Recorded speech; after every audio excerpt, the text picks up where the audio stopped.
भजे है तिनको तहां ठाकुर जी पूर्ण सुख देते। व्यास जी के जीवन की तो प्रकट घटना है।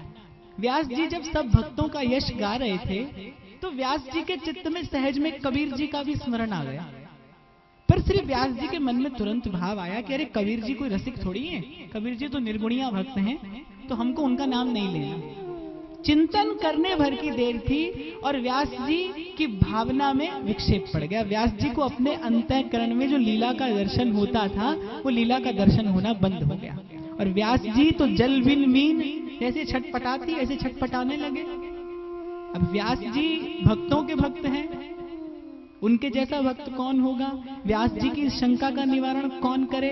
तो व्यास जी संध्या को जब श्री जी का दर्शन करने आए, श्री महाप्रभु के चरणों के निकट आकर बैठे तो देखा कि व्यास जी का मुख आज किंचित म्लान है।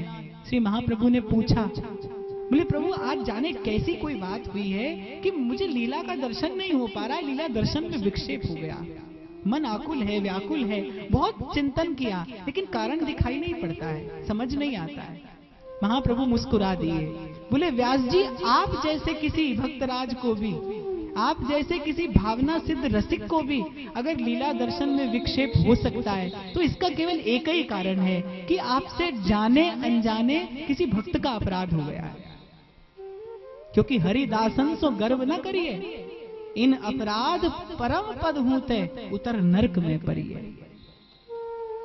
जय और विजय बैकुंठनाथ के द्वारपाल हैं, सालोक के साष्टी, सामीप्य, सायुज्य और एकत्व, ये 5 प्रकार की मुक्तियां उनको हस्तगत हैं।